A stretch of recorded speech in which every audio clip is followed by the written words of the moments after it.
E aí, pessoal, no sétimo ano, voltamos então aí para dar continuidade nas correções aí, ok? Parte 2 agora, 2 de 3. Já estamos chegando na metade, olha que beleza, hein? Vamos continuar aqui então nas correções, ok?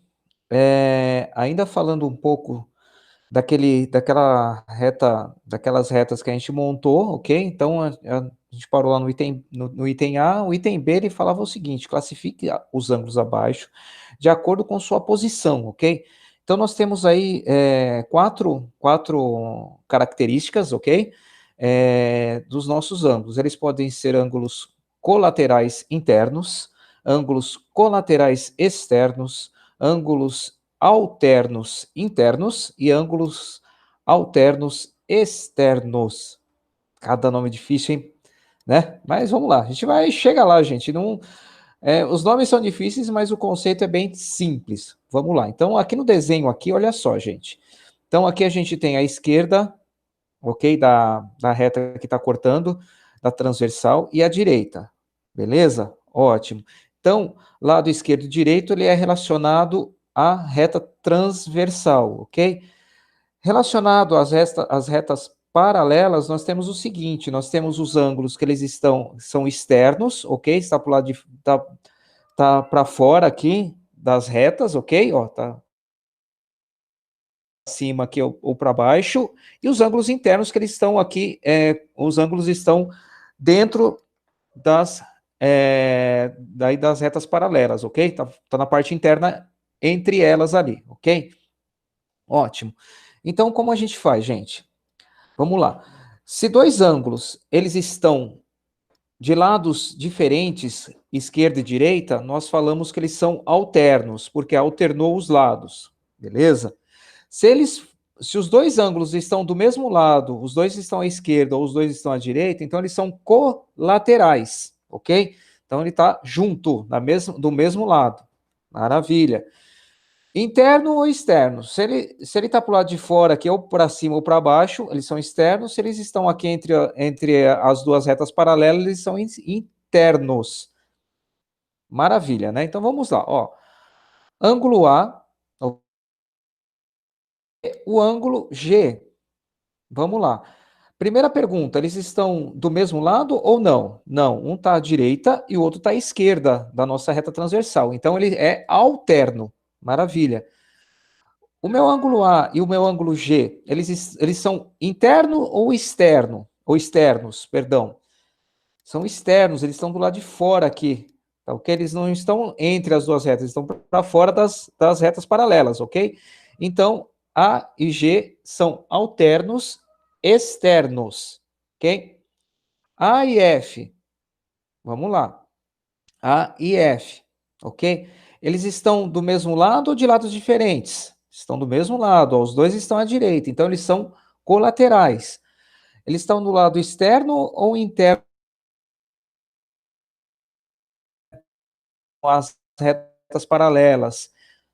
São externos às retas, ok? Estão para fora das retas paralelas aqui, meus ângulos, tá vendo? Tá para cá e tá para cá. Então, ângulos colaterais, porque estão do mesmo lado, externos. Ótimo.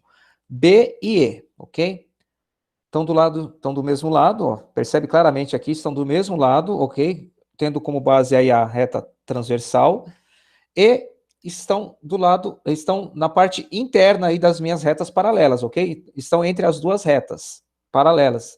Então, B e E são ângulos colaterais internos. O ângulo C e o ângulo E. Um está à esquerda, outro à direita. Então, são alternos. Eles estão entre as duas retas paralelas? Sim. Então, são internos. Alternos, internos.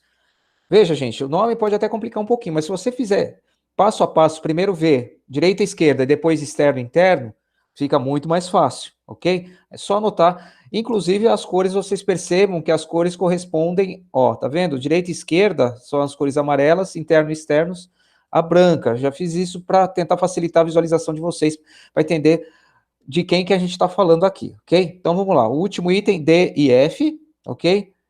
D e F, olha só. Um está à esquerda e o outro está à direita da minha reta transversal. Então, são alternos. E os dois estão do lado externos aí das minhas retas paralelas, ok? Então, alternos externos.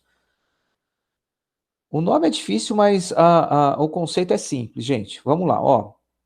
Ricardo, Renata e Roberta socializaram os resultados encontrados com relação aos ângulos congruentes, ok? Quer dizer, ângulos que têm a mesma medida. Qual deles correspondeu ao conceito de correspondência barra congruência e respondeu corretamente? Justifique. Então, olha só. O Ricardo, ele considerou ângulos opostos pelo vértice como congruentes, mas não percebeu que os ângulos correspondentes também são congruentes, ok? Então, ele entendeu aqui, ó, ângulos opostos pelo vértice são congruentes. Aqui também, só que esses aqui, ó, esse ângulo é correspondente a esse de baixo é correspondente a esse, quer dizer o quê? Eles têm a mesma medida, ok? Aqui ele entendeu que tinham medidas diferentes, ok? A gente já viu lá na primeira videoaula que eu falei, não, ângulos correspondentes. Quer dizer o quê? Que ele está na mesma posição nessa reta paralela, ele está na outra paralela, ele está na mesma posição e, consequentemente, tem as mesmas medidas, ok? Ótimo. A Renata, ela não compreendeu o conceito de congruência. Ela considera que os ângulos suplementares são congruentes. O que quer dizer isso? Ângulos que a soma dá 180 graus, ok? Então, ela achou que esses caras aqui, ó, tudo bem, se você pegar como um ângulo só, aqui tem a mesma medida, a soma dos dois aqui é a mesma e a soma dos dois é a mesma, e aqui também. Só que não foi essa a ideia, ela não entendeu a ideia de congruência e correspondência, ok? Já a Roberta compreendeu e respondeu corretamente. Olha só. Então, nós temos aqui até duas transversais, ok? Então, dessa aqui, ó, esse ângulo é igual a esse, consequentemente é igual a esse e esse aqui também, tá ok? Porque esse é correspondente a esse e esse a esse. Aqui é a mesma coisa. Ângulos opostos ao vértice têm a mesma medida, ângulos opostos ao vértice têm a mesma medida e são correspondentes, esse, e aqui, consequentemente, a mesma coisa, tá ok? Então, a Roberta realmente conseguiu entender aí o significado de correspondência e congruência, o que isso significa e como isso se dá nas nossas retas aí paralelas cortadas por uma transversal, ou no caso, por duas transversais também, tá legal? Seguindo aqui, então, vamos lá, ó, desenha aí, depois que você viu aquele conceito, então aí eu peço a você, desenhe duas retas paralelas e uma reta transversal a elas, pinte da mesma cor todos os ângulos da mesma medida, é o que fez a Roberta lá no item anterior. Então, independente, eu não precisava medir, era só fazer o desenho e aí pintar. Então, olha só, conceito, ângulos opostos ao vértice, tem a mesma medida, tá aqui, ok? Aqui também é a mesma coisa. Aqui também a mesma coisa e aqui a mesma coisa, beleza? Maravilha. Esses ângulos aqui, ó, esse ângulo, vamos pegar esse aqui, ele é correspondente a esse aqui, ele está na mesma posição, só que na outra reta aqui, que é paralela a essa, então ele tem a mesma medida. O mesmo desse cara de baixo, que tem a mesma medida aqui. Ao vértice, o ângulo oposto ao vértice, junto com esse cara aqui, vai ter a mesma medida também, que é esse cara, e esse cara aqui também. Então, ok? Diferentes para esses oito ângulos. Maravilha? Tranquilo, né, gente? Acho que dá mais trabalho fazer o desenho do que realmente identificar essas correspondências e congruências entre eles aí, tá ok? Espero que tenha ficado claro para vocês. Façam as devidas correções, ok? Coloquem, se você não fez ainda, passe a limpo no seu caderno, ok? E me envie. Se você já me enviou, tranquilo, não precisa fazer o envio novamente, mesmo que você não tenha feito de forma correta, tá? Não precisa enviar, não. Eu só peço que envie aqueles que realmente não fizeram, tá legal? Para não correr o risco de ficar sem nota aí de entrega de atividade, beleza, gente? Obrigado e até a